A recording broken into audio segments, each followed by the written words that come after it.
A uniform wooden plank with a mass of 5 kilograms and a length of 6 meters is resting in the hands of 2 circus employees. Sally, a circus dancer with a mass of 40 kilograms, stands 2.5 meters away from end A of the wooden plank, as shown in the diagram. On the diagram below, draw and name all forces acting on the plank. Sally is standing here.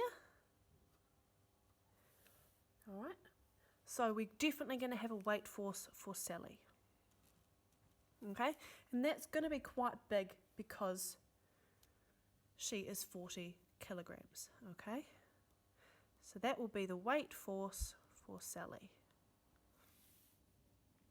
Okay, the next thing that has a weight force is the plank. If it is a uniform plank, which it is because it says so, the weight force is going to be acting at the middle of that length. Okay, so halfway down the plank. Alright, so if Sally's is 2.5 meters, the weight force of the plank is going to be smaller because the plank's only 5 kilograms. Okay, so that will be of the plank. Alright, at 3 meters away. So here,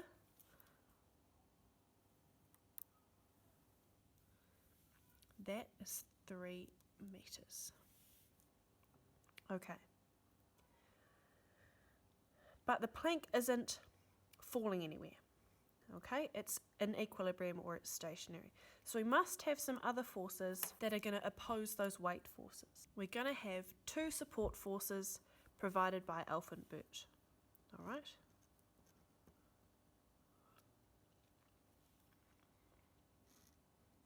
Now, you'll notice that I have in fact drawn the arrow around A to be bigger than at B.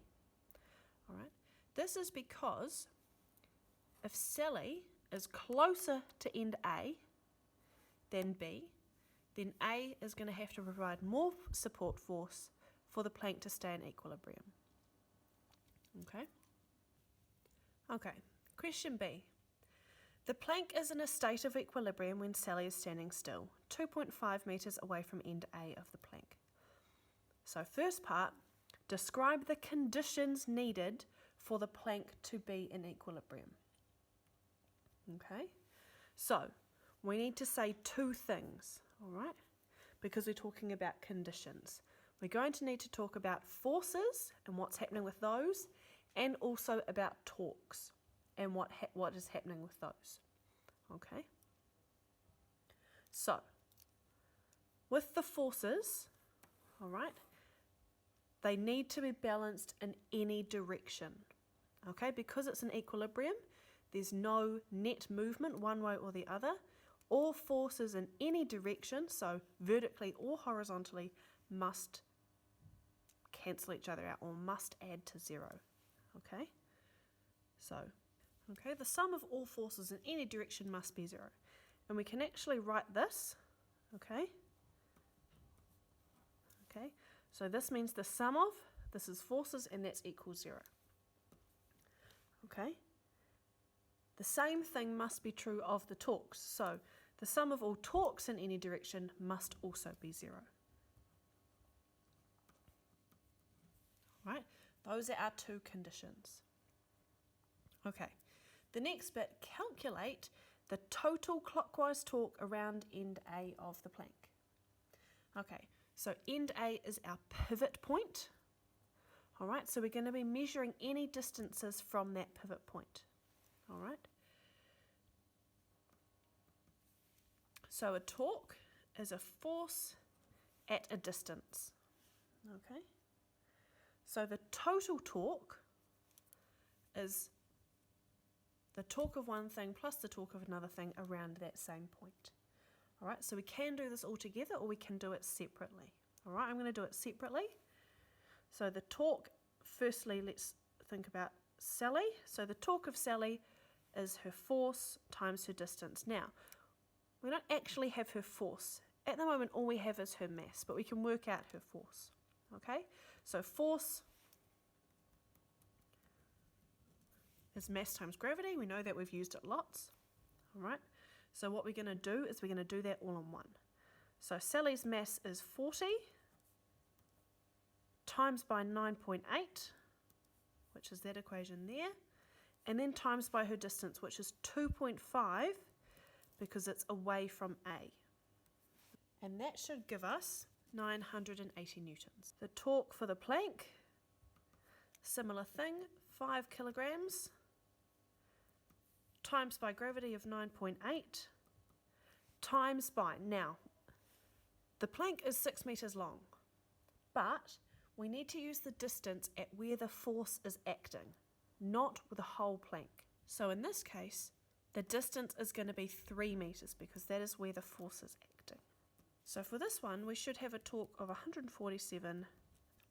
Okay. Now total torque, we just need to add these two together. So 980 plus 147 is going to give us 1,127 Newton meters. So that is our total clockwise torque around point A. All right. So this is a bit of a funny one because it's sort of two parts. So for achieved, you either need both of these conditions, or calculating this correctly, or one condition and one of these two. For merit, you need both conditions and this total final torque. Question C. Calculate the size of the force experienced by Alf who was holding end A. This is a sort of multi-step process that we've got going here. All right, and we need to use the information that we calculated in this previous question as well. All right, so for anything to be in equilibrium, our clockwise torques are going to equal our anti-clockwise torques. That's going to all equal, each of those is going to equal 1127 Newton meters. Okay, that's from our previous question up here. We need to calculate the anti-clockwise torques so that we can work out the support force provided by B. All right, so this torque is equal to the force at B, which we need to work out first, times by 6. All right, that is the distance from B to A. All right, so the force at B is going to be the anti-clockwise torques divided by 6. All right, we've just rearranged that. So we should get the force at B, when we round it, to 188 newtons. Okay, that's our first step. We then need to calculate the total downwards force. Okay, because what's going to happen is all of these forces must be balanced. So if we can calculate the total downwards force, and we've got part of the upwards force, we can work out that bit that's missing, all right, and that will be our FA. Okay, so force down is going to be all of our weight forces. All right, so that's going to be 40 times 9.8 plus 5 times 9.8. Okay, and that is going to equal 441 newtons downwards. Okay, that's our total downwards force. So our force around A is going to be F down minus FB. Okay, so 441 minus 188 is going to give us an answer of 253 newtons of support provided by A, or provided by Alf. So part 2 of this question, explain whether Alf experiences any change in force when Sally moves from her position, so 2.5 meters from Alf, towards Bert at the other end. So what's going to happen is, because our net forces are going to be 0, the total downwards force remains constant.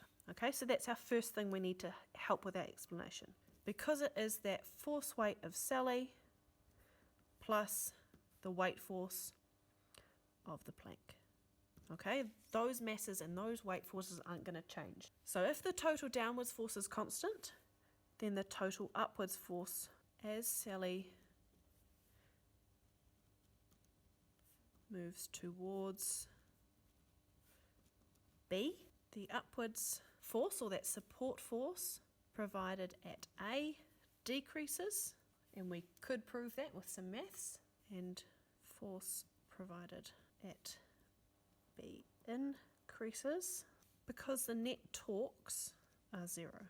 Okay, so remembering those conditions that you talked about in the previous question will help you explain this one. Okay, part D. So during one of her dance routines, Sally is spinning a ball above her head in a horizontal circle as shown below. The ball has a mass of 0.05 kilograms and it makes 5 rotations in 4 seconds. Okay, the length of the string from the ball to Sally's hand is 0.6 meters. Calculate the size of the force experienced by the ball during these rotations. Okay, there's quite a lot of information here. So what have we got? We've got a mass of 0.050 kgs. We've got a radius, all right, that's that length of 0.6 meters. And then we sort of have this time, but be careful that the time for one rotation is not 4 seconds. Okay, so time for one rotation is 4 seconds divided by 5 rotations. So it's 0.8 seconds for one rotation.